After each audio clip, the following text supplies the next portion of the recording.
नमस्कार दोस्तों, आप सभी का स्वागत है आपके अपने YouTube channel study with Prabhakar में। आज की इस वीडियो में इतिहास विषय के 50 अति महत्वपूर्ण प्रश्नों को देखेंगे, जो प्रश्न आने वाले सभी एग्जामों के लिए बहुत ही महत्वपूर्ण है। इसलिए आप सभी इस वीडियो को पूरा एवं लास्ट तक जरूर देखें। वीडियो अच्छा लगे तो वीडियो को लाइक करें और चैनल पर नए हो तो चैनल को सब्सक्राइब जरूर करें। आइए आज की वीडियो शुरू करते हैं। पहला प्रश्न है, मानव ने आग का सर्वप्रथम प्रयोग किस काल में किया था? नवपाषाण काल, मध्यपाषाण काल, कांस्य काल, ताम्रपाषाण काल। मानव ने आग का सर्वप्रथम प्रयोग नवपाषाण काल में किया था। इसका सही उत्तर है विकल्प ए। जिस काल का कोई लिखित विवरण उपलब्ध न हो कहा जाता है? ऐतिहासिक काल, प्रागैतिहासिक काल, पूरा पाषाण काल, आधुनिक काल। जिस काल का कोई लिखित विवरण उपलब्ध न हो उसे प्रागैतिहासिक काल कहा जाता है। इसका सही उत्तर है विकल्प बी। आदि मानव ने सर्वप्रथम किस पशु को पालतू बनाया था? गाय, बैल, शेर, कुत्ता। आदि मानव ने सर्वप्रथम कुत्ता पशु को पालतू बनाया था। इसका सही उत्तर है विकल्प डी। मानव ने सर्वप्रथम किस धातु का प्रयोग किया था? पीतल, चांदी, तांबा, लोहा। मानव ने सर्वप्रथम तांबा धातु का प्रयोग किया था। इसका सही उत्तर है विकल्प सी। हड़प्पा सभ्यता के उत्खननकर्ता कौन है? दयाराम साहनी, बीबी लाल, वाई.डी. शर्मा, आर.एस. बिष्ट। हड़प्पा सभ्यता के उत्खननकर्ता दयाराम साहनी है। इसका सही उत्तर है विकल्प ए। हड़प्पा सभ्यता में कांस्य नर्तकी की मूर्ति कहाँ से प्राप्त हुई थी? कालीबंगा, मोहनजोदड़ो, हड़प्पा, लोथल। हड़प्पा सभ्यता में कांस्य नर्तकी की मूर्ति मोहनजोदड़ो से प्राप्त हुई थी। इसका सही उत्तर है विकल्प बी। सिंधु सभ्यता में विशाल अन्नागार कहाँ से प्राप्त हुआ है? मोहनजोदड़ो, हड़प्पा, राखीगढ़ी, उपरोक्त में से कोई नहीं। सिंधु सभ्यता में विशाल अन्नागार मोहनजोदड़ो से प्राप्त हुआ है। इसका सही उत्तर है विकल्प ए। प्रसिद्ध पशुपति की मुहर कहाँ से मिली है? रंगपुर, मोहनजोदड़ो, लोथल, कालीबंगा। प्रसिद्ध पशुपति की मुहर मोहनजोदड़ो से मिली है। इसका सही उत्तर है विकल्प बी।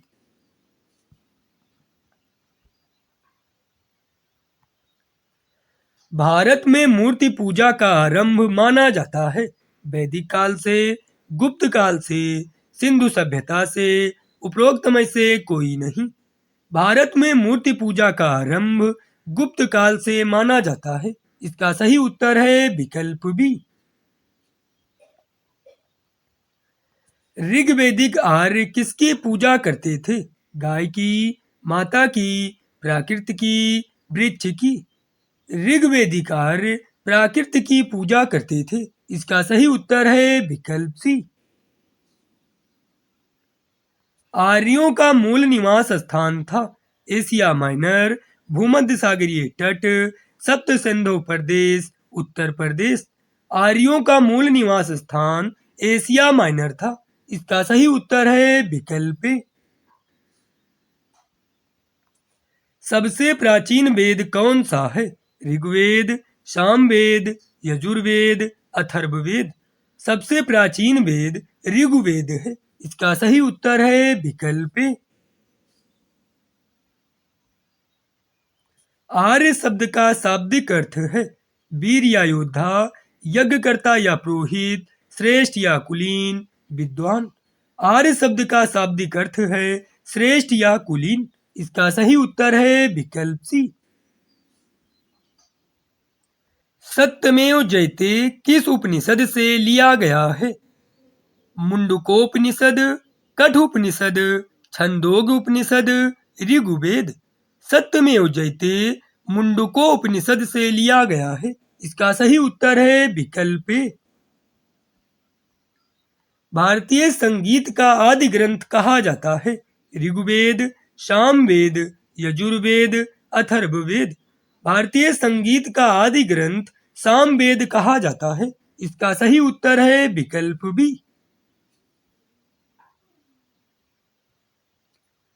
ऋग्वेद का कौन सा मंडल पूर्णतः सोम को समर्पित है?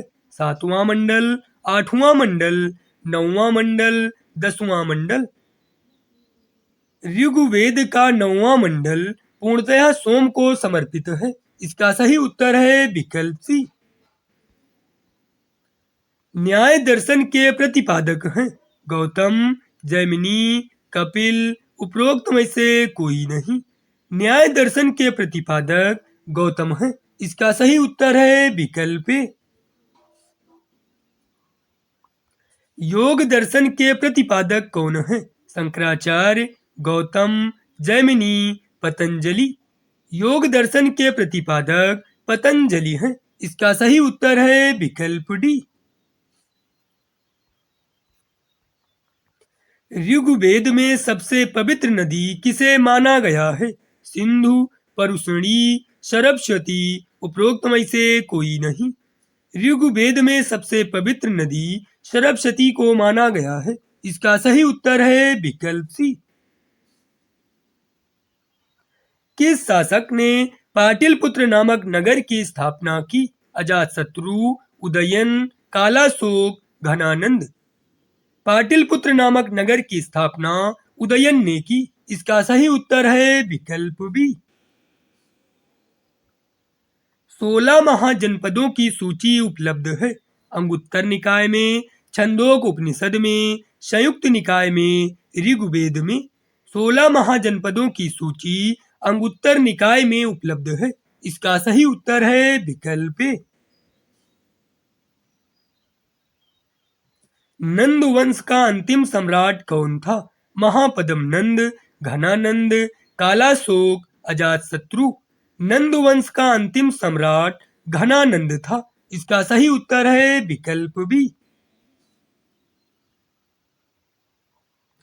सिकंदर के आक्रमण के समय उत्तर भारत पर किस राजवंश का शासन था? शुंग वंश, मौर्य वंश, नंद वंश, उपरोक्त में से कोई नहीं। सिकंदर के आक्रमण के समय उत्तर भारत पर नंद वंश का शासन था। इसका सही उत्तर है विकल्प सी। सिकंदर ने भारत पर कब आक्रमण किया था? 323 ईसा पूर्व, 324 ईसा पूर्व, 325 ईसा पूर्व, 326 ईसा पूर्व। सिकंदर ने भारत पर 326 ईसा पूर्व में आक्रमण किया था। इसका सही उत्तर है विकल्प डी।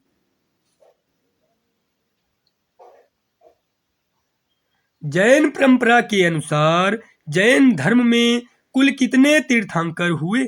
20, 22, 24, 26। जैन परंपरा के अनुसार जैन धर्म में कुल 24 तीर्थंकर हुए। इसका सही उत्तर है विकल्प सी। त्रिपिटक धर्म ग्रंथ किसका है? बौद्ध का, जैनों का, सिखों का, हिंदुओं का। त्रिपिटक धर्म ग्रंथ बौद्धों का है। इसका सही उत्तर है विकल्प ए। बुद्ध ने किस स्थान पर महापरिनिर्वाण प्राप्त किया था? पावापुरी में, कपिलवस्तु में, कुशीनगर में, कुंडल ग्राम में। बुद्ध ने कुशीनगर में महापरिनिर्वाण प्राप्त किया था। इसका सही उत्तर है विकल्प सी। किस शासक ने विक्रमशिला विश्वविद्यालय की स्थापना की? महिपाल, धर्मपाल, देवपाल, उपरोक्त में से कोई नहीं। विक्रमशिला विश्वविद्यालय की स्थापना धर्मपाल ने की। इसका सही उत्तर है विकल्प बी। गौतम बुद्ध ने अपना प्रथम उपदेश कहाँ दिया था? बोध गया, सारनाथ, लुम्बिनी, कुशीनगर। गौतम बुद्ध ने अपना प्रथम उपदेश सारनाथ में दिया था। इसका सही उत्तर है विकल्प बी। बौद्ध धर्म ग्रहण करने वाली पहली महिला कौन थी? महाप्रजापति गौतमी, यशोधरा, महामाया, उपरोक्त में से कोई नहीं। बौद्ध धर्म ग्रहण करने वाली पहली महिला महाप्रजापति गौतमी थी। इसका सही उत्तर है विकल्प ए। बुद्ध का प्रथम प्रवचन कहलाता है महाभिनिष्क्रमण, महापरिनिर्वाण, धर्मचक्र प्रवर्तन, उपरोक्त में से कोई नहीं। बुद्ध का प्रथम प्रवचन धर्मचक्र प्रवर्तन कहलाता है। इसका सही उत्तर है विकल्प सी। बुद्ध के गृह त्याग का प्रतीक है घोड़ा, हाथी, बैल, उपरोक्त में से कोई नहीं। बुद्ध के गृह त्याग का प्रतीक घोड़ा है। इसका सही उत्तर है विकल्प ए। गौतम बुद्ध का जन्म कब हुआ था? 560 ईसा पूर्व, 562 ईसा पूर्व, 563 ईसा पूर्व, 568 ईसा पूर्व। गौतम बुद्ध का जन्म 563 ईसा पूर्व में हुआ था। इसका सही उत्तर है विकल्प सी। बुद्ध ने सर्वाधिक उपदेश कहाँ दिए? उज्जैन, पावापुरी, कंधार, श्रावस्ती। बुद्ध ने सर्वाधिक उपदेश श्रावस्ती में दिए। इसका सही उत्तर है विकल्प डी। गौतम बुद्ध के गुरु कौन थे?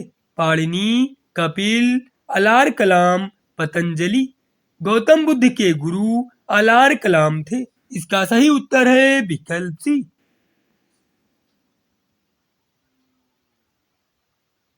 मौर्य साम्राज्य की स्थापना किसने की थी? चंद्रगुप्त मौर्य, बिंदुसार, अशोक, बिम्बिसार। मौर्य साम्राज्य की स्थापना चंद्रगुप्त मौर्य ने की थी। इसका सही उत्तर है विकल्प ए। मुद्रा राक्षस का लेखक कौन है? अश्वघोष, कालिदास, विशाख दत्त, भास। मुद्रा राक्षस का लेखक विशाख दत्त है। इसका सही उत्तर है विकल्प सी। मेगास्थनीज की पुस्तक का नाम क्या है? इंडिका, ऋग्वेद, पुराण, अर्थशास्त्र। मेगास्थनीज की पुस्तक का नाम इंडिका है। इसका सही उत्तर है विकल्प ए। अशोक के शिलालेखों में कौन सी भाषा प्रयुक्त है? संस्कृत, हिंदी, पाली, प्राकृत। अशोक के शिलालेखों में प्राकृत भाषा प्रयुक्त है। इसका सही उत्तर है विकल्प डी। चंद्रगुप्त मौर्य का महल मुख्यतः बना था मिट्टी का, लकड़ी का, पत्थर का, ईंटों का। चंद्रगुप्त मौर्य का महल मुख्यतः लकड़ी का बना था। इसका सही उत्तर है विकल्प बी। चरक और नागार्जुन किसके दरबार की शोभा थे? कनिष्क, चंद्रगुप्त मौर्य, समुद्रगुप्त, अशोक। चरक और नागार्जुन कनिष्क के दरबार की शोभा थे। इसका सही उत्तर है विकल्प ए। गुप्त वंश का संस्थापक कौन था? समुद्रगुप्त, चंद्रगुप्त, श्रीगुप्त, उपरोक्त में से कोई नहीं। गुप्त वंश का संस्थापक श्रीगुप्त था। इसका सही उत्तर है विकल्प सी। गुप्त शासकों की दरबारी भाषा थी पाली, प्राकृत, संस्कृत, हिंदी। गुप्त शासकों की दरबारी भाषा संस्कृत थी। इसका सही उत्तर है विकल्प सी। फाह्यान किसके शासनकाल में भारत आया था? चंद्रगुप्त प्रथम, चंद्रगुप्त द्वितीय, हर्षवर्धन, अशोक। फाह्यान चंद्रगुप्त द्वितीय के शासनकाल में भारत आया था। इसका सही उत्तर है विकल्प बी। भारतीय संस्कृत का स्वर्ण युग कहा जाता है मौर्य काल, राजपूत काल, गुप्त काल, चोल काल। भारतीय संस्कृत का स्वर्ण युग गुप्त काल को कहा जाता है। इसका सही उत्तर है विकल्प सी। किस गुप्तकालीन शासक को कविराज कहा गया? श्रीगुप्त, चंद्रगुप्त, स्कंदगुप्त, समुद्रगुप्त। समुद्रगुप्त को कविराज कहा गया। इसका सही उत्तर है विकल्प डी। कुमार संभवम महाकाव्य किस कवि ने लिखा? कालिदास, चंद्रबरदाई, हरिशेन, बाणभट्ट। कुमार संभवम महाकाव्य कालिदास ने लिखा। इसका सही उत्तर है विकल्प ए। किस शासक को नालंदा विश्वविद्यालय का संस्थापक माना जाता है? स्कंदगुप्त, कुमारगुप्त प्रथम, समुद्रगुप्त, चंद्रगुप्त। कुमारगुप्त प्रथम को नालंदा विश्वविद्यालय का संस्थापक माना जाता है। इसका सही उत्तर है विकल्प बी। भारत आने वाला प्रथम विदेशी यात्री कौन था? ह्वेनसांग, इतसिंग, मेगास्थनीज, फाहियान। भारत आने वाला प्रथम विदेशी यात्री मेगास्थनीज था। इसका सही उत्तर है विकल्प सी। शून्य की खोज किसने की थी? आर्यभट्ट, चाणक्य, भास्कर। उपरोक्त में से कोई नहीं। शून्य की खोज आर्यभट्ट ने की थी। इसका सही उत्तर है विकल्प ए।